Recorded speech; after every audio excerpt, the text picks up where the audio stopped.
2000 सालापासून ही गोष्ट आम्हाला काय चित्रपट व्यवसायालाही खटकत होती की दीदींना दादासाहेब फाळके पुरस्कार मिळालेला नव्हता. आणि त्या अजूनपर्यंत म्हणजे त्या आता नाही तरी सुद्धा तो शेवटपर्यंत त्यांना मिळालेला नाही. आणि ही खंत तर मला नक्कीच आहे. काय कसोट्या आहेत दीदींच्या बाबतीतला कमी पडल्या. 70 वर्षाचा कारकीर्द, 400हून अधिक चित्रपट, सामाजिक कार्य तितकंच. त्यांच्या प्रतिमा जी समाजात होती ती फार उत्तम होती. लोक अगदी त्यांना आदर्शवत समजायचे. मग दीदींना फाळके पुरस्कार का मिळाला नाही हा प्रश्न आज सगळ्यांच्याच मनात येतो. तर आजही मला तो फार खटक. मी त्याच्या पुढे जाऊन म्हणेन की निदान तो मरणोत्तर तरी आता द्या त्यांना.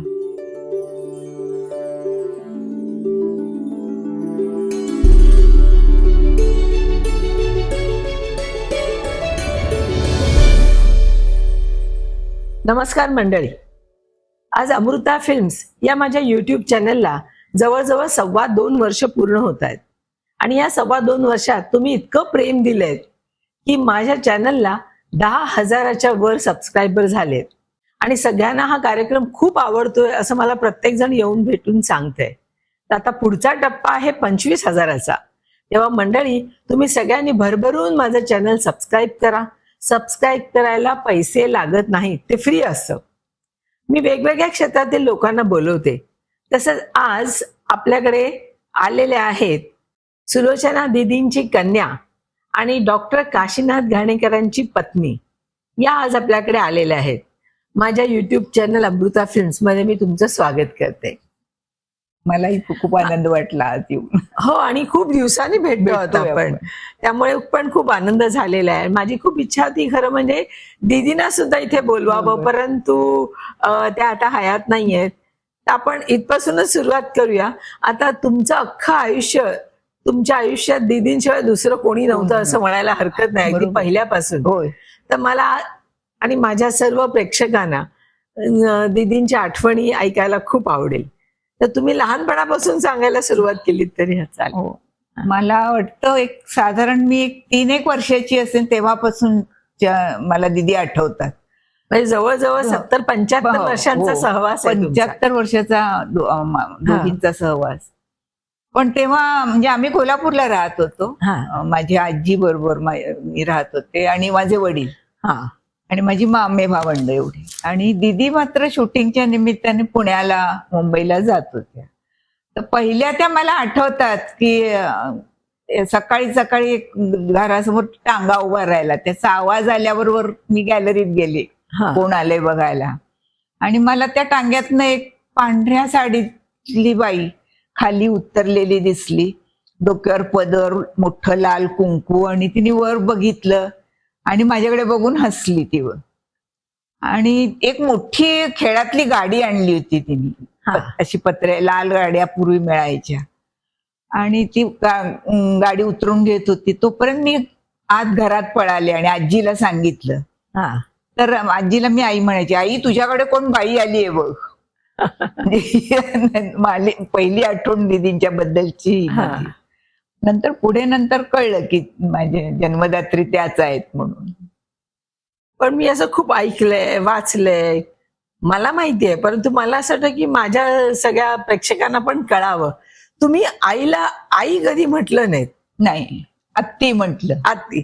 तर त्याचं कारण काय? त्याचं कारण म्हटलं ना, मी मामे भावंड माझी 8 बरोबर, त्यांच्या बरोबरच आम्ही पण वाढले. Joint family. Joint family. म्हणजे 2 मामांची मुलं आणि मी अशी. आणि आम्हाला अगदी म्हणजे आम्हाला ते माहीतच नव्हतं आम्ही आत्ते मामे भावंड वगैरे आहोत. सख्या भावंडांसारखेच आम्ही वाढलो. तर ते सगळ्यात माझी मोठी बहीण होती, मामे बहीण. तिचं नाव मीना वेंगुर्लेकर. तर तिने पहिल्यांदा आत्ती म्हणायला सुरुवात केली, कारण वडिलांच्या बहीणच ना त्या दिदी. तर आत्ती याचं कारण ते आत्ती म्हणजे आत्या. आपल्याकडे आत्या आपण म्हणतो, पण ज्या गावात दीदींचा जन्म झाला ते साधारण कर्नाटकातलं वगैरे, तिथे कानडीचा प्रभाव सगळा. त्यामुळे तिथे आत्ती म्हटलं जातं आत्याच्या ऐवजी. तिने आत्ती म्हटल्यावर सगळे खालचे मेंबर आम्ही सगळे आत्तीच म्हणायला लागलं. आणि साधारण किती वर्षापासून दीदी सिनेमासृष्टीत काम करायला लागली? दीदी 43 साली दीदींचा कारण जन्म. तो काळ वेगळा हो. होता. स्त्रियांनी किंवा मुलींनी सिनेमात काम गाणं, हो. करणं म्हणजे फार कठीण होतं ऍक्सेप्ट 30 करायला. जुलै 1929 दीदींची जन्मतारीख. हा आणि 43 साली दीदी कोल्हापूरला आल्या चित्रपटात काम करण्यासाठी. हा म्हणजे साधारण त्या 13 वर्षाच्या होत्या तेव्हा 13 वर्षापासून काम काम करत होत्या. करतात. म्हणजे अर्थात अगदी एक्स्ट्रा पासून हो अच्छा म्हणजे काय आल्या आल्या हिरोईन झाल्या असं नाही. हा पण हिरोईन म्हणून त्यांचा पहिला चित्रपट. जय भवानी भालजी पेंढारकर. त्यांनी जितकं मराठीत काम केलंय तितकंच हिंदी चित्रपट सृष्टीत सुद्धा काम केलंय. अगदी सगळ्या हिरो आणि हिरोईनच्या आई आई झाल्या. हिंदी चित्रपट सृष्टीतील ते आई होत्या. अनेक चित्रपटांमध्ये त्यांनी आईचं काम केलेलं आहे. हो. त्यांच्यासाठी कथा लिहिल्या जायच्या. हो. संपूर्ण चित्रपट त्यांच्यावर असायचा. त्यामुळे त्या म्हणायच्या की मला अभिनयाचं सगळं समाधान मिळतं ते जास्त मराठीतच मिळतं. ओके त्यामुळे तिने मराठीत हिंदीमध्ये अगदी खूप बिझी असताना टॉपला असताना सुद्धा तिने असं व्रत केल्यासारखं केलं होतं की एका वेळेला एक मराठी चित्रपट करायचाच. तो पूर्ण झाला की दुसरा घ्यायचा. त्यासाठी त्या महिन्यातले 3 आठवडे हिंदीसाठी काढून ठेवत, एक शेवटचा आठवडा मराठी चित्रपटांसाठी. कारण म्हणजे आता काही कलावंत मराठी वगैरे आहेत की ते हिंदीत गेल्यानंतर तिथे कामं कमी झाली किंवा काय झालं की मग मराठीकडे वळतात. तसं तिने केलं. पहिल्यापासून तिने ते मराठीचं प्रेम कायम ठेवलं की एक मराठी चित्रपट एका वेळेला करायचाच. आता तुमच्या घरात इतकं फिल्मी वातावरण होतं असं म्हणेन मी. कारण लहानपणापासून तुम्ही बघतात की आई इतक्या चित्रपटांमध्ये काम करते. तर आईचा चित्रपट बघताना तुम्हाला काय वाटायचं तेव्हा? म्हणजे चित्रपट अभिनय असं काय, पण आमच्या घरात प्रचंड वेळ सगळ्यांना सिनेमा बघायचं. म्हणजे शुक्रवारी लागणारा प्रत्येक चित्रपट आम्ही बघायचा. त्याचं कारण दीदींना ती आवड होती. एखाद दिवशी शूटिंग म्हणजे काही कारणाने कॅन्सल झालं, काय झालं की ती तिथनच फोन करायची, तयार राहा आपण सिनेमाला जातो. आम्ही जर शाळेत असो, किंग जॉर्जला होतो, सगळी तुम्ही भावंड. ते एक मात्र होतं गाडी सगळ्यांना घरातल्या लोक साधारण एक 12-15च्या खाली आमच्या घरातली तिकीट नसायची सिनेमाची. तर ती शाळेत म्हणजे यायची, तिथने आम्हाला घ्यायची.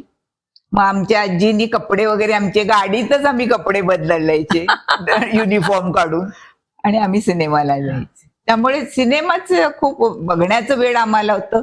माझ्या आजीला पण होतं. अच्छा. तिने म्हणजे माझी आजी मावशी दीदींची, कारण दीदींचे आई वडील लवकर गेले, नंतर तिनेच सांभाळ केला. आणि तिने त्या काळी स्वप्न बघितलं होतं. काय माहित नाही, तिला माहित होत ही पुढे मोठी अभिनेत्री होणार. हे तिने त्या वेळेला पाहिलेलं. पण आता घरात सगळं हे वातावरण होतं, तर कधी तुम्हाला इतर मुलांना वाटलं नाही का की आपण पण सिनेमात काम करावं दीदींसारखं? कारण ते एक होतं, दीदींची पहिली अट होती शिक्षण पूर्ण करायचं, किमान ग्रॅज्युएट झालंच पाहिजे.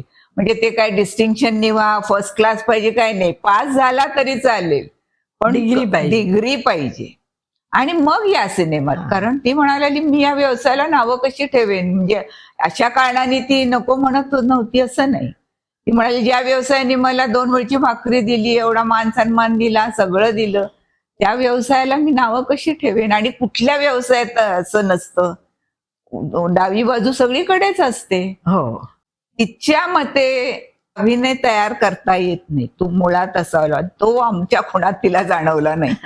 आणि कांचन, आपण अनेक उदाहरणं बघितली आहेत की डॉक्टरचा मुलगा डॉक्टर होऊ शकतो, वकिलाचा मुलगा वकील होऊ शकतो, परंतु एखाद्या अभिनेत्याचा मुलगा किंवा मुलगी अभिनेता होतोच असं नाही. सुरुवातीला त्याचा मुलगा म्हणून त्याला घेतलं जातं, परंतु त्याला तितकंच वडिलांना एवढं यश मिळेल सांगता येत नाही, किंवा आई एवढं यश मिळेल 1-2 चित्रपटातच त्याची कॅपॅसिटी समजते आणि मग पुढे काही त्याला त्याची लाईन बदलावी लागते. अशा अनेक उदाहरणं आपण बघितलेत. त्या बाबतीत एकच कपूर घराणं जे पिढ्यानपिढ्या चालू आहे अभिनय सगळा अक्षरशः.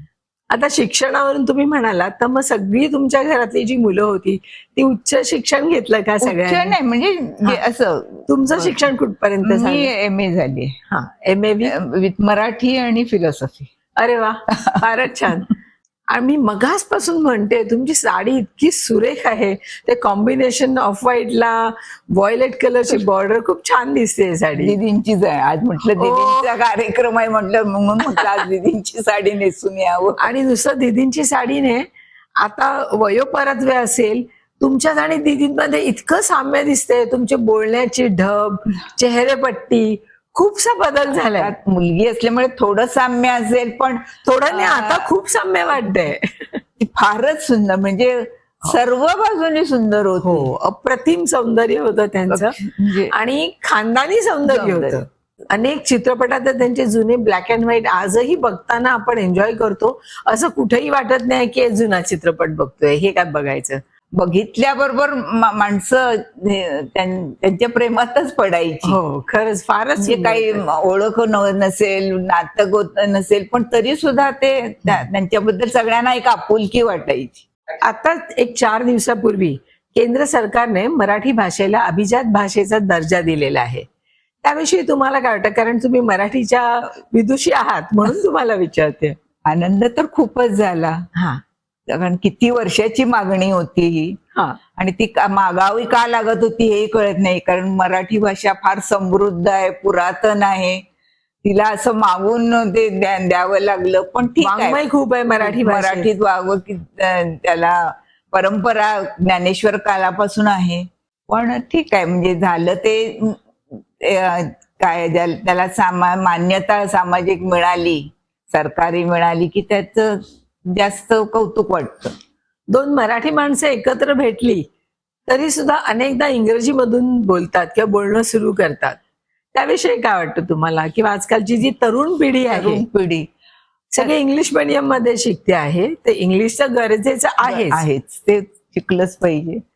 त्याचं कारण मला वाटतं की पूर्वीच्या काळी मराठी मीडियम मध्येच मुलं शिकत असल्यामुळे जास्त मराठीचं बोलणं वगैरे व्हायचं. पण आता ते जे तुम्ही आता म्हणालात तसं इंग्लिश मीडियममुळे मुलं शाळेत ते बोलतात. बरं, ते शाळेत नाही बोलले ना तरी त्यांना ते शिक्षक ओरडतात की तुम्ही इंग्रजीतच बोललं पाहिजे.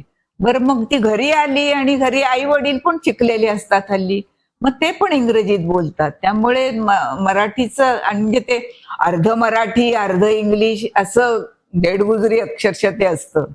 तर ते त्याच्यावर एकच उपाय की सगळ्यांनी अगदी ठरवून घरात मराठीच बोलायचं केलं पाहिजे.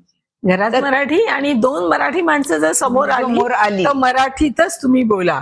कारण आता हळूहळू मराठी भाषा संपत चालली असं वाटायला लागलेलं आहे. मातृभाषेची जपणूक ही घरातच झाली पाहिजे आणि ते घरातल्या मंडळींनीच केलं पाहिजे. हा, आता एक मोठं उदाहरण म्हणजे मी वाचलेलं होतं.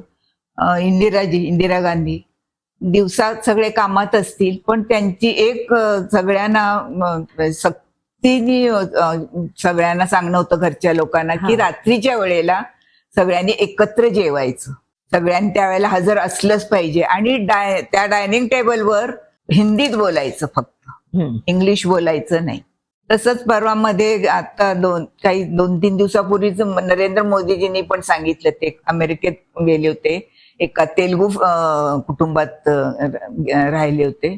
तर तिथे ते लोक सुद्धा, आता अमेरिकेत म्हणजे तर काय 24 तासच इंग्रजी भाषा, पण ते घरात त्या आपल्या भाषेतच बोलत होते. आणि त्यामुळे त्या घरात जी नवीन पिढी जी जन्माला येत असेल ती सगळीच त्या मातृभाषेतच बोलत होती. हे जर जाणीवपूर्वक केलं गेलं तर आमच्याकडे सुद्धा आम्हाला वाचनाची किंवा मराठी भाषेची आवड दीदींच्यामुळे लागली, कारण दीदींना वाचनाची आवड होती. तुम्हाला लेखनाची पण खूप आवड आहे. हो, तुम्ही काय काय लेखन केलेले? तुम्ही मॅगझिन मध्ये लिहित होता. हो, तर त्याविषयी सांगा ना, तुमच्या लेखनाविषयी थोडस. म्हणजे मला लिहायला प्रथम प्रवृत्त केलं ते पत्रकार राम दामले यांनी. महाराष्ट्र टाइम्स मध्ये माझा पहिला लेख आला होता. तो माझ्या आईवरच होता. त्यामुळे तो सोपा होता, घरातल्याच व्यक्तीवर लिहायचं असल्यामुळे. त्याच्यानंतर दुसऱ्या ज्या माझे पाठपुरावा करून मला लिहायला लावलं इसाक मुजावर, तेही ज्येष्ठ पत्रकार. वसंत भालेकर ही मंडळी माझ्या मागे लागून मला लिहायला लाव, आणि मग मला आवड निर्माण झाली लिहिण्याची. आणि चित्रपट व्यवसायातल्या मंडळींच्या बद्दलच मी लिहिलं माझ्या मग त्या सगळ्या तोच लेखांचा विषय असायचा. हा आमचं भाग्य म्हणा, आणि ते दिदींच्यामुळेच आम्हाला लाभलं की आभाळा एवढी माणसं आम्ही अगदी जवळून दर्शन सुद्धा ज्यांना मिळणं कठीण असतं त्या मंडळींच्या सहवासात आम्हाला राहायला मिळालं. लता दिदींसारखे आहेत, पु ल देशपांडे सारखी व्यक्ती आहे, आणि त्यामुळे आम्हाला खूप शिकता आलं, पाहता आलं, गोडी लागली सगळ्या गोष्टींची, मराठी भाषेची म्हणा, मराठी संगीताची, काव्याची, सगळ्या.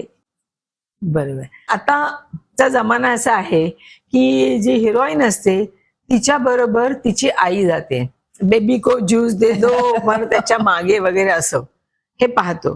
तर त्यावेळेला असं होतं का त्यांच्यावर कोणी जायचं का? नाही. तुम्ही कधी त्यांचं शूटिंग पाहायला गेलाय? हो. पण मग तुम्हाला काय अनुभव आहे? शूटिंग फक्त म्हणजे आम्हाला सुट्टी, दिवाळीची सुट्टी म्हणा, मे महिन्याची सुट्टी, आणि शक्यतो बाह्य चित्रकरण म्हणजे आउटडोर शूटिंग असेल दुसऱ्या गावी वगैरे, तिथे दीदी जास्त करून घेऊन जायच्या. म्हणजे ते काही हिस्टॉरिकल जागा असतील तिथे बघण्यासाठी तिथे घेऊन जा. पण असं नेहमी मुंबईत रोजच्या रोज शूट, कारण शाळा नंतर कॉलेज ते बुडवून शूटिंग बिटिंग नाही. मग ते शूटिंग बघताना कधी तुमच्या मनात आलं का की आपण सिनेमात काम कर? ठीक आहे, दीदीने तुम्हाला सांगितलं शिक्षण पूर्ण करा, त्याच्याशिवाय नाही, पण असं कुठेतरी एक सुप्त इच्छा होती का की आपण पण चित्रपटात काम करावं, स्क्रीनवर दिसावं? नाही, तसं नाही. ते शिक्षणाचं म्हटल्यानंतर मग तिकडेच ओढा जास्त राहील. पण शाळेत वगैरे सगळे असं तुम्हाला खूप हे करायचे का? तुमची आई हिरोईन आहे असं? म्हणजे मी पहिल्यांदा कोल्हापूरला होते 4थी पर्यंत. मग माझे वडील वारले 56 साली. मग माझ्या आईनी सगळ्यांना आम्हाला मुंबईला आणलं. तर शाळेत मग बातमीची पसरली, सुलोचनाबाईंची मुलगी शाळेत आलेली आहे. मला बघायला सुट्टीत, मधल्या सुट्टीत वगैरे, म्हणजे झुंडीच्या झुंडीत शिक्षक सगळे यायचे. आणि मी बोलायला लागले की मग सगळे माझे टिंगल करायचे, कारण ते सगळा कोल्हापुरी हेल, ती पद्धत कोल्हापूरला स्त्रिया सुद्धा आलो गेलो म्हणजे आले गेले नाही अशा पद्धतीने मी बोलायची. आणि मग माझी खूप टिंगल व्हायला लागली. आणि मग मला वाटायला लागले आपण नाही इथे राहायचं, आपण परत कोल्हापूरला जायचं. आणि मग मी शाळा चुकवायला लागले. तर दीदींना ते कळलं. त्या काही दिवस स्टुडिओतनं फोन करून विचारायच्या, कांचन शाळेत गेली का? बहुतेक मी गेलेली नसायचीच, गेले तरी मधल्या सुट्टीत परत आलेली असायची. एक दिवशी त्यांनी मग, म्हणजे त्या दादरला शूटिंग करत होत्या कुठे, तर दिग्दर्शकांच्याकडनं त्यांनी वेळ 1 तास 2 तासाची वेळ घेतला, आणि तशी मेकअप ड्रेस तशाच घरी आल्या. त्या आल्या आल्या मला खोलीत नेलं, आणि मग डोक्यापासून पाया पण फोडून काढलं. म्हणजे शाळेला का जात नाही, आणि अक्षरशः वचन घेतलं माझ्याकडनं, शाळा चुकवायची नाही, जाशी हो मी जाईन. आणि मग त्यानंतर जी मी शाळेला जायला लागली ते मग MA होईपर्यंत थांबले नाही. तुमचं कॉलेज शिक्षण कुठे झालं? मुंबई की कोल्हापूर? रुईयाला. मग कॉलेज मधले काय अनुभव सांगा तुमचे? शाळेत असताना सगळे बघायला कॉलेज, ती जी पूर्वी पद्धत होती ना 7च्या आत घरात, आमच्याकडे तर 6च्या आतच घरात यायला लागायचं. आमची आजी म्हणजे अशी गॅलरीत उभी राहिलेली असायची शाळा सुटायच्या वगैरे. म्हणजे कॉलेजला सुद्धा 11:30 का 11:45 कॉलेज. राहायला कुठे होता तेव्हा? आम्ही सायनला होतो. सायन हॉस्पिटल आहे ना, तिथे राहत होतो. आणि रुईया शाळा किंग जॉर्ज आणि लागलीच रुईयामध्ये कॉलेज, म्हणजे आम्ही सगळे तिकडे शिकलो. बरोबर. तर माझी आजी वाट बघत उभी असायची. म्हणजे 11:30 काहीतरी कॉलेज संपलं की 12च्या आत आम्ही घरातच. आणि काय होतं, आम्ही 9 जण घरात मुलं होतो. आम्हाला बाहेरची कुणी मुलं खेळायला पडायची, सगळं घरातच चालायचं. तुम्हाला दीदींच्या अजून अशा काही आठवणी आहेत की ज्या तुम्ही कुठे शेअर केलेल्या नाहीयेत? अशा काय आठवणी सांगा. दीदी म्हणजे आमच्या घरात त्यावेळेला, आता सगळं तुम्ही म्हणता तसंच फिल्मी वातावरण आमच्या घरात असताना सुद्धा आमच्याकडे गॉसिप चालायचं नाही, अजिबात नाही. कुठल्याही आर्टिस्ट बद्दल काही रिमार्क्स पास करायचे नाहीत, बोलायचं नाही. जे सतत म्हणजे स्ट्रिक्ट आम्हाला वॉर्निंग होती दीदींची. आणि आमच्याकडे सिनेमातले वृत्तपत्र पण यायची नाहीत, फक्त स्क्रीन आमच्याकडे यायचा. ते सुद्धा दुर्गाबाई खोटेंनी सांगितलं होतं दीदींनी की तेवढा तो एक आदर्श पेपर आहे, तेवढा तुम्ही घरात, तुमच्या घरात लहान मुलं आहेत तोच घेत चला. कोणाच्या ऍक्टिंग बद्दल बोललेलं पण चालायचं नाही दीदींना. त्या म्हणायच्या 5 मिनिटं मेकअप करा आणि कॅमेरा समोर उभं राहून दाखवा, काय होतं ते तुम्हाला कळेल आणि मग दुसऱ्यांच्या ऍक्टिंग वर बोला. सुलोचनाताईंचे यजमान म्हणजे तुमचे बाबा, त्यांचा काय व्यवसाय होता, ते काय करत? जागीर, म्हणजे कोल्हापूरला ते जागीरदार होते. म्हणजे घरात सुख वस्तू असे. म्हणजे परिस्थितीमुळे त्यांनी सिनेमात काम केलं नाही, मुळातच आवड त्यांनीच, म्हणजे माझ्या वडिलांनीच दीदींना कला होती. त्यांच्याकडे भालजी पेंढारकरांच्या स्टुडिओत घेऊन गेले. बाबा भालजी म्हणजे आम्ही सगळे त्यांना बाबा म्हणतो. बाबांची आणि माझ्या वडिलांची फार मैत्री होती. आणि मग त्यांनी तिकडे नेलं आणि मग भालजींनी मग आता आबासाहेब, माझ्या वडिलांचं नाव आबासाहेब चव्हाण, तर बाबासाहेबांचे कडनं आलेले म्हणून त्यांनी दाखल करून घेतलं. त्यांच्या इतक्या चित्रपटांपैकी तुमचा सगळ्यात आवडता चित्रपट कुठला? मला सुजाता चित्रपट फार आवडतो. म्हणजे सर्वच दृष्टीने मला, म्हणजे दीदींच्या भूमिकेसाठी म्हणून सुद्धा, आणि एक आदर्श चित्रपट म्हणावा असा तो. म्हणजे त्यात कुठे काही चूक काढण्यासारखी गोष्टच नाहीये. कथा, अभिनय, दिग्दर्शन सगळ्याच दृष्टीने मास्टरपीस म्हणतात ना, तसा चित्रपट. सुजाताच्या वेळची पण गोष्ट सांगण्यासारखी आहे की दीदी कधी अच्छा, दीदीनं हिंदीत सुद्धा कुठल्या निर्मात्याच्या ऑफिसमध्ये जावं लागले वगैरे, कामाची बोलणी वगैरे करायला कधी वेळ आली नाही. म्हणजे घरीच येत होती माणसं. 2 वेळेलाच फक्त दीदी ऑफिसमध्ये गेल्या. एकतर बिमल रॉयच्या, त्यांच्याकडचं बोलवणं, म्हणजे बिमल रॉयचं नावही त्यावेळेला खूप मोठं होतं. दुसरे सोहराब मोदी, त्यांनी बोलवलं होतं एकदा, म्हणजे त्यांना मान देण्यासाठी म्हणून 2दा अशा दीदी ऑफिसमध्ये गेल्या होत्या. तर बिमल रॉयच्या ऑफिसमध्ये गेल्यानंतर बिमल रॉय म्हणजे तसे फार कमी बोलणारे, ते मुख्य हिंदी पण नाही, त्यांना फारसं येत नव्हतं, इंग्रजीतच ते बोलायचे. पण त्यांनी म्हणजे त्यांनी लपवलं नाही, गेल्या गेल्या पहिल्यांदा सांगितलं की तुमचं तरुणपणापासून वयस्क स्त्रीपर्यंत भूमिका आहे, पण यात तुम्हाला 2 मुलींची आई व्हायचं आहे, एक नूतन आणि शशिकला. तर तुम्हाला, कारण दीदी त्यावेळेला हिरोईनचं काम करतच होत्या. एकच झालं दुर्दैवाने, दीदींचे हिंदी चित्रपट नायिकेचे जे होते ना ते चालले नाहीत. आणि हिंदी चित्रपट सृष्टीतला एक असा रिवाज आहे की ज्याचं चित्रपट चालेल तो मोठा आर्टिस्ट. म्हणजे मग त्याच्या मागे ओघ सगळ्या निर्मात्यांचा सुरू होतो. आणि दुर्दैवाने दीदींच्या बाबतीत ते घडलं. पण त्यानंतर दीदी पौराणिक चित्रपटात काम करायला लागले, म्हणजे तिथे त्यांना खूप कामं मिळत होती. त्याचंही कारण काय झालं की पूर्वी त्या काळी पौराणिक आणि स्टंट पिक्चर या चित्रपटात काम करण्याना C ग्रेड आर्टिस्ट समजलं जायचं, त्यांना A ग्रेड फिल्म्स मध्ये घेतलं जायचं नाही. आणि त्यावेळेला हिरोईन निरोपराय होत्या. निरोपराय तर त्या पार्वती म्हणून अक्षरशः पूजल्याच जायच्या. अक्षरशः शंकर म्हणून त्रिलोक कपूर आणि पार्वती निरोपराय असं ठरलेलं असायचं. मग निरोपरांच्या त्यांच्याही लक्षात आलं की आपल्याला मोठ्या बॅनर्स कडनं बोलवणं येत नाही. त्यांनी हळूहळू ते कमी केलं. मग पौराणिक चित्रपट घ्यायला कमी. दीदींची त्यांची चांगली मैत्री होती.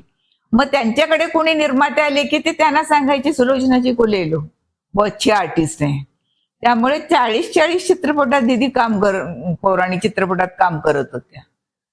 आणि ते त्यातलं एक सती अनुसूया म्हणून पिक्चर होतं, ते 100 आठवडे चाललं होतं. म्हणजे आता 100 दिवस चित्रपट चालला तरी खूप असं वाटतं. नाही, पौराणिक चित्रपटाच्या वाट्याला ते हे येणं यश सुद्धा खूप होतं त्यावेळेला. आणि मुख्य आणखीन एक सांगते, म्हणजे दीदी तशा तुम्ही बाहेर स्क्रीनच्या पाहिल्या तर खूप साऱ्या, पांढरी साडी, म्हणजे दागिन्यांची पण फार आवड नाही, मेकअप नाही, काही नाही, अशाच आहेत. पण दीदींना पौराणिक चित्रपटात काम करायला फार आवडायचं, कारण त्यात खूप दागिने घालायला मिळतात. जरीच्या साड्या, म्हणजे कपडे, ते घागरा चोली वगैरे सगळं. म्हणजे हे पण त्या कधीतरी बोलता बोलता Enjoy सांगितले करायचे, हा बोलायचे. की त्यांना ते आवडायचं. मग नंतर त्यांच्याही ते लक्षात आल्यानंतर हा की हे म्हणजे जसं निरुपाजींच्या लक्षात आलं की हे ग्रेट फिल्म्स येत नाहीत आपल्याकडे, येत नाहीत, तसं दिदींच्याही लक्षात आलं. मग दिदीने कमी केलं ते. आणि मग त्यावेळेला विमल रॉयच्याकडनं बोलावणं आलं. हा आणि मग दिदींची द्विधा मनस्थिती, दिदी त्यावेळेला 28-29 वर्षाच्या होत्या आणि ह्या दोघी 3-4 वर्षांनी लहान. आणि नूतन त्यांच्या आणि आईची शशी. भूमिका, हा. त्यांच्या आईची भूमिका मराठीत तर ते सबंध चित्रपट त्यांच्यावर निर्माण होत होते. हो हिरोईन म्हणून तिकडे होत्या, त्यामुळे त्या अशा गोंधळलेल्या की हे घ्यावं, करावं, न करावं. मग ललिताबाई पवार म्हणजे त्यांचे संबंध खूप चांगले होते. हा त्यांना विचारलं, बाई असं असं आहे आणि मला असं करू नये असं वाटतं. म्हणजे बिमलरावने ते सांगितलं होतं की तुम्हाला पटत असेल तर मग आपण पुढचं बोलणं करू, कॉन्ट्रॅक्ट करू, काय जे असेल. हा मग तुम्हाला मी सगळी कथा वगैरे सगळं ऐकवतो, तुम्ही विचार करा आणि मला उत्तर द्या. म्हणजे त्यांनाही ती खात्री होती हो, की की- ते यांचा गोंधळ होणार म्हणून. हा मग ललिताबाईंनी विचारलं की तू आता अजून हिरोईन किती वर्ष काम करणार हिरोईन म्हणून. आता 28-29 म्हणजे त्या म्हणाल्या अजून 4-5 वर्ष, मग इकडे वळायचंच ना कॅरेक्टर रोल्स कडे. मग आत्ताच का नाही? हा चांगला रोल आहे, चांगला रोल आहे आणि तुला बिमल रॉय बोलवत आहेत, इथं 100 बायका आहेत काम करायला, तुला का बिमल रॉय बोलवत आहेत याचा आधी विचार कर. काहीतरी तुमच्यात स्पेशल असल्याशिवाय ते बोलवणार नाही. आणि असं करून ललिताबाईंनी दिदीनं त्यावेळेला त्यांची मानसिक तयारी केली. त्या दुर्गाबाई घोटे ललिताबाईने म्हणालेल्या, तुला असं वाटतं का की आम्ही कॅरेक्टर रोल्स करतो म्हणजे आम्हाला काय मान कमी आहे? म्हणजे हिरोईनना जो मान असतो तो आम्हाला नसतो का? आम्हाला किती मानाने वागवतात तू बघतेस ना. म्हणजे इतकी अशी त्यांनी समजूत घातली. तुम्ही चित्रपट क्षेत्रात काम केलेलं नाही, अभिनय केला नाही, परंतु इतर वेगवेगळ्या क्षेत्रात खूप भूमिका बजावल्या आहेत. जसं की सेन्सॉर बोर्ड मध्ये तुम्ही ऑफिसर होता, तुम्ही अनेक ठिकाणी परीक्षक म्हणून काम केलंय. तसं अजून काय केलं या क्षेत्रात सांगा. दिदीच्या बाबतीत दिदी बऱ्याच लोकांचा आग्रह होता दिदीने आत्मचरित्र लिहावं म्हणून. हा पण दिदीने ते केलं नाही, कारण ती त्यांची गुरु आज्ञा होती. भालजी पेंढारकरांनी दिदींना सांगितलं होतं की कधीही आत्मचरित्र लिहायचं नाहीस. आणि दोन गोष्टी सांगितल्या होत्या, आत्मचरित्र लिहू नकोस आणि चित्रपट निर्माती होऊ नकोस. त्याचं कारण म्हणाले, तू त्याचे जे आर्थिक चढ उतार ते तुला झेपण्यासारखे नाहीये, जी तुझी ती वृत्ती नाहीये. म्हणाले शक्य वाटलं कधी जमलं तर दिग्दर्शन कर, तुझा अनुभव मोठा आहे. तो केला की त्याच्यात घर, पण ह्या 2 गोष्टी करायची नाही. त्यामुळे ते गुरु आज्ञा म्हटल्यानंतर मग तिने, आणि ती काय म्हणायला लागली की आत्मचरित्र म्हटलं की, आणि पुन्हा सिनेमा नटीचं आत्मचरित्र म्हणजे एक त्याबद्दल लोकांना असं की काहीतरी याच्यात खूप खळबळजनक असणार. मग म्हणायला लागली, आणि ते सांगते का हंसाबाईंचं झाल्यानंतर तो एक दृष्टिकोनच होऊन बसला. ते सुंदरच आहे आत्मचरित्र, काय प्रश्न नाहीये, पण लोकांचा एक समजच झाला ना की हे सगळं असलं काहीतरी अभिनेत्री म्हणजे असंच काहीतरी त्यांच्या जीवनात. आणि म्हणाले माझं आयुष्य सरळ साधं आहे. म्हणाले मला भूमिका म्हणजे चित्रपट मिळवण्यासाठी सुद्धा कधी संघर्ष करावा लागला नाही, सगळं माझ्याकडे चालत आलं. आणि आता मला जे मोठेपण मिळाले ते माझ्या भूमिकांनी मला दिलं, मग मी मोठी झाले त्याच्यामुळे. त्यामुळे म्हणायला माझ्या आत्मचरित्र वाचण्यात लोकांना काय इंटरेस्ट असणार, म्हणून तिने ते लिहिलं नाही. माझे वडील आणि भालजी पेंढारकर मित्र होते, त्यामुळे दिदीनं भालजींच्याकडे माझे वडीलच घेऊन गेले, त्यांना काम करायची आवड आहे म्हटल्यानंतर. आणि भालजींनी पण दाखल करून घेतलं एक्स्ट्रा म्हणून. त्यावेळेला दिदीनं 30 रुपये पगार होता सुरुवातीचा. ही 43 सालची गोष्ट. मग नंतर 46 साली मोठा एक रोल दिदीना सासूरवास म्हणून चित्रपटात मिळाला. आणि त्याच्यात ह्या पण होत्या शांताजोग. त्या दोघी म्हणजे त्या दोघींची मैत्री होती त्यावेळेला. म्हणजे शांताबाईंनी सुरुवातीला चित्रपटातच भूमिका केल्यात, नाटकात त्या खूप नंतर प्रसिद्ध झाल्या. आणि 47 साली दिदी पूर्णपणे हिरोईन झाल्या जय भवानी चित्रपटात. आणि सर्वार्थाने दिदी तिथे घडल्या अक्षरशः. म्हणजे अभिनय तर शिकवला जायचाच तिकडे, पण आपण समाजात राहतो, आपली काहीतरी सामाजिक बांधिलकी आहे, अशा सारख्या गोष्टींचे संस्कारही बाबा तिथं करत होते. ते सांगायचे 10 रुपये मिळाले ना तुम्हाला, तर 8 रुपये तुम्ही तुमच्याकडे ठेवा, पण 2 रुपये त्या समाजासाठी खर्च करा. तुम्ही त्यांचं देणं आहात म्हणून. म्हणजे हे सगळं. नंतर आता सोमवार दिदींच्या बरोबर आणखीन 4-5 मुली तिथे एक्स्ट्रा म्हणून काम शिकायला होत्या. तर सोमवार ते शनिवार मुली या दिवसभर स्टुडिओत. मग त्यांना घरकामाची कशी सवय नाही राहत, स्वयंपाक वगैरे कसं येणार. मग भाजी त्यांना रविवारी आपल्या पत्नीकडे जायला सांगायची. त्या लीलाबाई पेंढारकर, ज्या प्रभात फिल्म कंपनीच्या हिरोईन, मिस लीला म्हणून त्यांचं पूर्वीचं नाव. मग त्यांना सगळे माई म्हणायचे. त्या माई मग जेवण करायला एखाद्या वेळेला शिकवायचे, विणायला, भरतकाम अशा गोष्टी शिकवायचे. म्हणजे ह्या दृष्टीने सुद्धा शिक्षण तिथे अभिनयाबरोबर मिळत होतं. म्हणजे ऍक्टिंग सोडलं तर मग घोड्यावर बसणं, तलवार चालवणं, लाठी चालवणं, ह्याचं ऐतिहासिक किंवा ग्रामीण चित्रपट असेल तर नऊवारी नेसायची, ती स्वतःची नेसायची आणि दिवसभर नऊवारीत वावरायचं. कारण गोल साडी नेसण्यात आणि नऊवारी नेसण्यात फरक असतो. म्हणजे बाबा इतकं बारकाईने ते बघायचे सगळं. पण त्याचा त्यांना आयुष्यभर उपयोग झाला असेल. नंतर हे झालं, नंतर वेळ म्हणजे रिकामा वेळ असेल तर ते पत्ते खेळत चकाटा पिटत बसायचे नाहीत. लायब्ररी होती स्टुडिओत. त्या काळात सुद्धा बाबांच्या स्टुडिओत लायब्ररी, तिथं पुस्तकं होती.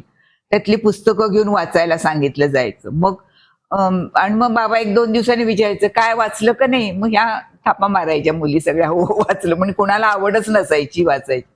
तेही बाबांच्या लक्षात आलं. मग एक प्रत्येकीला वही आणि पेन्सिल दिली गेली आणि सांगितलं त्यातलं कुठलं पुस्तक तुम्हाला का आवडलं. उद्या चित्रपट ह्याच्यावर निर्माण झाला तर त्यातली कुठली भूमिका तुम्हाला करायला आवडेल, हे सगळं तुम्ही लिहून काढून मला आणून दाखवायचं. म्हणजे या दृष्टीने सुद्धा ते त्यांना तयार करत होते. असे गुरु आता होणार नाही.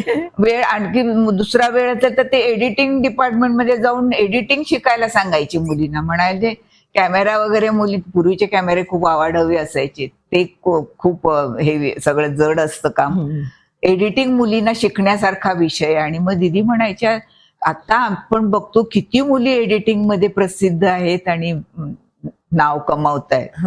हे सुद्धा तिकडे शिकवलं जायचं. कांचनताई, मगासपासून तुम्ही अनेक गोष्टींवर प्रकाश टाकलात. आता दिदींना टेक्निकल नॉलेज किती होतं? कॅमेरा समोर आल्यानंतर लाईट, साऊंड याविषयी त्यांना किती नॉलेज? आता त्यावेळची पद्धत म्हणजे ती खरंच चांगली होती. एकतर पूर्ण स्क्रिप्ट तयार असायचं. म्हणजे उद्या शूटिंग म्हणून आज सीन लिहायला घेतलेत अशी पद्धत नव्हती. आणि बाबा स्वतःच लिहायचे, भाजी पेंढारकर. एकटाकी लिखाण असायचं त्यांचं. म्हणजे सगळं कथा, पटकथा, संवाद, गीत सगळी त्यांचीच असायची. त्याचं एक दिवस वाचन केलं जायचं आणि त्याला अगदी प्रमुख कलाकारापासून अगदी स्पॉट बॉय पर्यंत सगळे हजर असायचे. म्हणजे प्रमुख कलाकार अगदी पृथ्वीराज कपूर असले तरी ते सुद्धा ते स्क्रिप्ट ऐकायला यायचे. तर त्याचा आणि त्यानंतर शूटिंगच्या आधी 1 महिनाभर तालमी असायच्या नाटकासारख्या. आणि काही ऐतिहासिक किंवा काही ग्रामीण चित्रपट वगैरे असेल तर त्या पद्धतीचे कपडे घालून ती तालीम असायची, त्याचा सराव होण्यासाठी. नाहीतर एरवी आपले कपडे वेगळे असतात आणि मग एक अवघडले पण असतं असे कपडे घालायचे म्हणून. त्यामुळे ते त्या पद्धतीचे कपडे घालून तालमी. आणि त्या तालमींचा उपयोग आणि प्रत्येकाला संवादाच्या वह्या, संबंध स्क्रिप्ट मधले त्या व्यक्तीचं जे काही सीन्स असतील आणि संवाद असतील त्याच्या वह्या प्रत्येकाला. तर त्या तालमीमध्ये संवाद पाठ केले जायचे, सगळे व्हायचेच म्हणजे प्रत्येकाचे. आणि कॅमेरा कुठे असणार, लाईट कुठे असणार, ही माहिती सुद्धा दिली जायची. त्यामुळे प्रत्यक्ष शूटिंग सुरू व्हायचं त्यावेळेला जे कलाकार होते त्यांचं फक्त आपल्या अभिनयाकडे लक्ष असायचं, पण बाकी सगळ्याचा सराव त्यांना झालेला असायचा. ही एक चांगली म्हणजे अर्थात त्या काळी तो तेवढा वेळही असायचा. आता ते खूप हे सगळं वेगवान झालेलं आहे.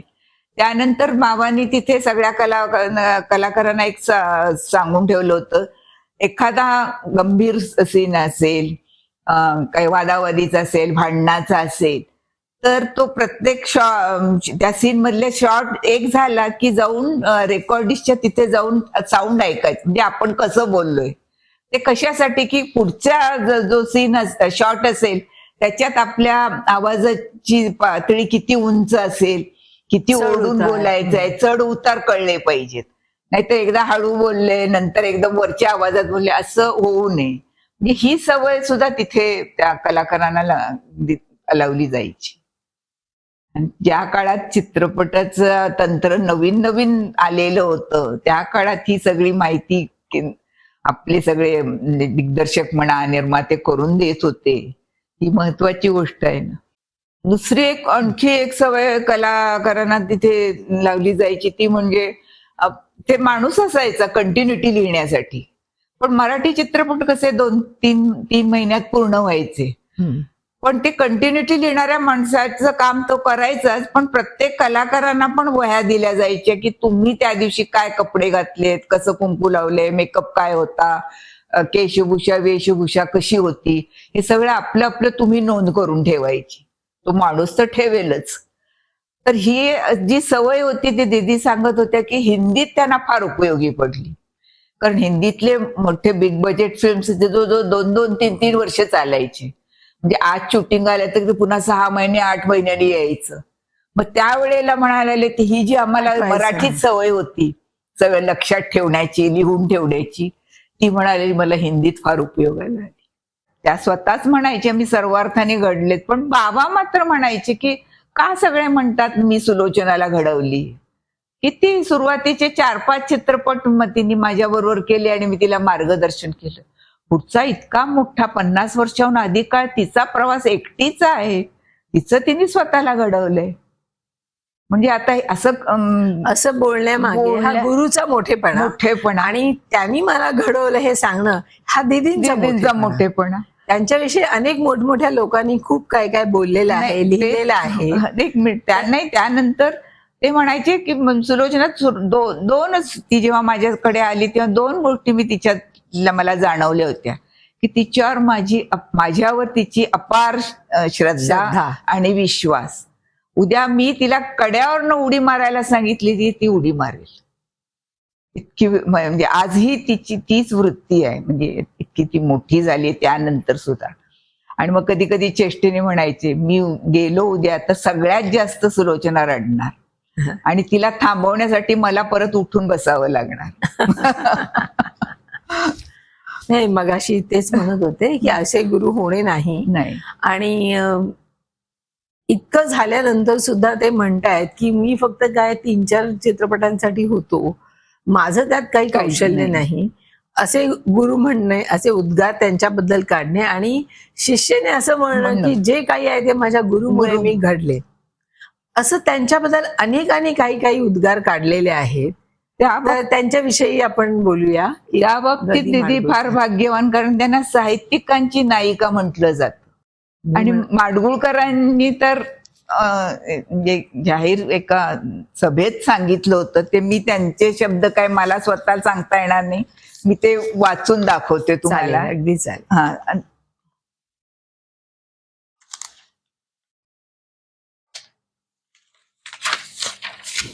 खेड्यात वाढलेली एक बुजरी ग्रामकन्या अलौकिक अभिनेत्री या पदवीपर्यंत कशी पोचली त्याची ही नितळ हकीकत आहे. अन्य नटींच्या नावाना असते तसले बेगडी वलय सुलोचनेच्या नावाभोवती नाही. अभिनय ही दुराराध्य कला त्यांनी प्रयत्नपूर्वक साध्य केली. चित्रपटाच्या व्यवसायात अग्रभागी वावरूनही आपले सौजन्य व साधेपण जसेच्या तसे ठेवले ही त्यांची खरी कमाई. दानाला हात आकडला नाही, घर आपोआप भरलं, आडवे येत होते ते मागे सरले, दुःखांना त्यांनी तोंड दिले, सुख मात्र सढळ हाताने वाटून टाकले. एक पटकथा लेखक या अधिकाराने माझ्यासारखा माणूस तर आजही बिनदिक्कत म्हणू शकतो, एक सुलोचना मिळवून द्या, मी माझा चित्रपट यशस्वी करून दाखवतो. ही एक समर्थ अभिनेत्री उभा चित्रपट आपल्या एकटीच्या सामर्थ्यावर यशस्वी करू शकते. छान, खूपच छान. तसंच एक लेख दीदींच्या वर विजय तेंडुलकरांनी लिहिला होता. म्हणजे विजय तेंडुलकरांच्या कथेवर कधी दीदींनी काही चित्रपट निघालाय, काम केलं असं नाही, पण तेंडुलकरांनी त्यांचा रातराणी म्हणून संग्रह आहे, लेखसंग्रह, त्याच्यात चेहरे आणि चेहरा भारतीय स्त्रीचा म्हणून एक लेख लिहिलाय. त्यात तो संबंध लेख दीदींच्यावर आहे. आणि ते काय म्हणतात ते थोडंसं मी तुम्हाला वाचून दाखवते. या चेहऱ्याचे डोळे स्त्री सुलभ मर्यादा आणि वात्सल्य बोलतात. याचे ओठ कारुण्यातल्या दबल्या सुप्त वेदना अतिशय संवेदनक्षमपणे व्यक्त करतात. याच्या गालावरची प्रसंगोपात उमटणारी खळी क्षणिक लढीवाळ प्रसन्नता देऊन जाते. याचे नाक आणि जीवनी मूर्तिमंत कोमलतेचा प्रत्यय देतात. डोक्यावरून भरड लुगड्याचा ठिगळलेला पदर आला की हा चेहरा श्रमजीवी होतो आणि भाबडा दिसतो. भरजरी शालूचा झगमगता पदर घेतला की हाच चेहरा पिढीजात राजविंडा होतो. खानदानी. वृद्धपणाच्या रंगभूषेत हा अंतर्बाह्य तपस्वी वाटतो. उशीत ताने अर्भक दिले की हा जगण्याविषयीच्या उत्साहाने नुसता बहरून उठतो. खूप छान. काही बोलायलाच नको, निशब्द होण्यासारखं. त्यांनी एवढं सगळं मिळवलं. 95 वर्षापर्यंत ते शेवटपर्यंत अनेक वेगवेगळ्या भूमिका त्यांनी केल्या. कुठली भूमिका त्यांची राहिली असं झालं नाही, वेगवेगळ्या भूमिका त्यांनी केल्या. त्यामुळे त्या अत्यंत समाधानी होत्या असं मला वाटतं. आणि तुम्ही घरातही लोक अत्यंत समाधानी होतात असं वाटतं की आयुष्यात हे शिल्लक राहिले असं काही नव्हतं, पूर्ण तृप्त होत्या. तुम्हाला याविषयी काय म्हणायचंय? काही महिन्यापूर्वीच मला ती एकदा काही विषय नव्हता, काय नव्हता, पटकन म्हणाली मला सगळं मिळालंय, मी तृप्त आहे, समाधानी आहे, मला आता काही कसली इच्छा नाही. आणि मी बघत राहिले तिच्याकडे. म्हटलं हिच्या मनात असा का विचार आलाय. कारण त्यावेळेला आम्हाला सगळ्यांना तेव्हाही साधारण 2000 सालापासून ही गोष्ट आम्हाला काय चित्रपट व्यवसायालाही खटकत होती की दीदींना दादासाहेब फाळके पुरस्कार मिळालेला नव्हता. आणि त्या अजूनपर्यंत म्हणजे त्या आता नाही तरी सुद्धा तो शेवटपर्यंत त्यांना मिळालेला नाही. आणि ही खंत तर मला नक्कीच आहे. आणि मी विचारते की काय कसोट्या आहेत दीदींच्या बाबतीतला कमी पडल्या. 70 वर्षाचा कारकीर्द, 400हून अधिक चित्रपट, सामाजिक कार्य तितकंच. सामाजिक जे त्यांच्या प्रतिमा जी समाजात होती ती फार उत्तम होती. लोक अगदी त्यांना आदर्शवत समजायचे. मग दीदींना फाळके पुरस्कार का मिळाला नाही हा प्रश्न आज सगळ्यांच्याच मनात येतो. तर आजही मला तो फार खटकतो. मी त्याच्या पुढे जाऊन म्हणेन की निदान तो मरणोत्तर तरी आता द्या त्यांना. तुम्ही 50 वर्षापूर्वीच्या मंडळी भारतरत्न देताय, भारतरत्न सारखा अत्युच्च पुरस्कार, तो जर दिला जातो मरणोत्तर, मग फाळके पुरस्कार हा एका कला प्रकारासाठी आहे, मग तो का दीदीनं दिला जात नाही आजही. म्हणताय ते अगदी बरोबर आहे. मला वाटतं या कार्यक्रमाद्वारे तुमची ही खंत, तुमच्या या मनातल्या इच्छा, तुमच्याच असं नाही आमच्यासारख्या अनेक प्रेक्षकांच्या मनात हा प्रश्न आहे आणि तो सगळ्यांच्या लोकांच्या मनापर्यंत पोहोचेल, शासनापर्यंत पोहोचेल. माझं इच्छा आहे की हे कोणी जे ऐकत त्यांनी तो पोहोचवावा, आग्रह धरावा की, आणि आग्रह दिला की सरकारही त्याला नकार देणार नाही असं मला वाटतं. शेवटी लोकांच्या भावनांचा महत्वाच्या आहेत. मी तर एकदा असं माझ्या कार्यक्रमातूनच म्हटलं होतं, हे जे पुरस्कार दिले जातात, जीवन गौरव पुरस्कार, ते इतके वयाच्या शेवटी का दिले जातात, जाऊन घेता येत नाही का? की तो माणूस तो पुरस्कार घेण्यासाठी स्टेजवरती चढू शकत नाही, जाऊ शकत नाही. आणि अशा वेळी त्यांना ते पुरस्कार की त्याला त्याचा काही उपयोग नसतो. त्यांची कारकीर्द होत असतानाच जेव्हा बाबा इतके चित्रपट झालेत किंवा काही एक ठोकताळा लावून की तेव्हा निदान 60 वर्षापर्यंत तरी द्यावा की त्यांना ते गौरव एन्जॉय करता आला पाहिजे. त्या लोक इतकं प्रेम देत आहेत की ते प्रेम त्यांना ऍक्सेप्ट करायला मिळण्याची जी कंडिशन असते तेव्हा तरी ते दिला गेला पाहिजे. तर 2 म्हणजे उदाहरण मी सांगते. एक दिलीप कुमारना पद्मविभूषण दिलं, त्यांच्या घरी नेऊन द्यावं कारण ते काही कळत नाही ते पण त्यांना काही कळत नव्हतं की तो पुरस्कार त्यांना मिळाला हे सुद्धा त्यांना कळत नव्हतं. हो, तिथे जमलेल्या फक्त सायराजींना ते ओळखत होते, बाकी कोणालाही ओळखत नव्हते. तोच प्रकार प्राणजींच्या बाबतीत झाला. हो, प्राणजीनं सुद्धा ते व्हीलचेअर वरनं हॉलमध्ये त्यांच्या घरातल्या आणलं गेलं आणि त्यांना तो पुरस्कार दिल्यावर त्यांना त्यांच्या चेहऱ्यावर काही कळत नाही त्यांना. काय आयुष्यभर आपण कष्ट केले. दीदी तर 2 दिवस रडत होत्या त्यांना तसं बघून. ते म्हणाले कसला माणूस मी पाहिलेला आहे. आणि त्याशी इतकी गलित गात्र अवस्था झालेली त्यांची. पण आता आम्ही त्या दृष्टीने म्हणजे आम्ही आता घरातल्या लोकांनी आम्ही विचार केला आणि एक पहिल्यांदा दीदींच्या याच्या दिवशी अस्थि विसर्जनच्या दिवशी विनोद तावडे आले होते कारण ते फ्युनरलला हजर राहू शकले नाहीत म्हणून मग ते त्या दिवशी आले होते. आणि मग त्यांनी एक प्रस्ताव मांडला की कॉफी टेबल बुक का करत नाही दीदींचं तुम्ही. आणि पण कॉफी टेबल बुक म्हटल्यानंतर माझ्या एक डोक्यात की नुसते ते फोटो त्याच्या काही 4-4 ओळीची माहिती एवढंच. मग नंतर माझ्या त्या अशा पुस्तकांचं डिझाईन करणाऱ्या नूतन आसगावकर म्हणून आहेत, त्यांच्याशी भेट झाल्यानंतर मग मी माझ्या कल्पना मांडल्या त्यांच्या समोर की फोटो आणि त्या संदर्भातल्या आठवणी असं एक माझ्या डोक्यात. आणि म्हणजे स्क्रीनवर दीदींना बघितलेले लोकांनी पाहिलेलंच आहे, तर त्या प्रत्यक्ष जीवनात कशा होत्या म्हणजे स्वतःबद्दल सगळं सांगण्यापेक्षा त्यांना दुसऱ्याच आर्टिस्ट बद्दल काय वाटायचं किंवा काय ह्या आठवणी खूप आहेत. तर ते फोटो आणि त्या आठवणी असं पुस्तक करून ते पुस्तक करूया का. आणि त्यांनी ते उचलून धरली ती कल्पना. सुदैवाने फोटोचा संग्रह प्रचंड आहे आमच्याकडे. दीदींना आवड होती ती प्रत्येक चित्रपटातले फोटो ती आठवणीने आणायची आणि भारतात ठेवायचं काम मी पुढे केलं ते. पण ते आणायची म्हणजे त्यामुळे असं शोधाशोध करायला जी जरूर नव्हती. अगदी सुरुवाती काळापासूनचे आतापर्यंतचे दीदींचे सगळे फोटो होते.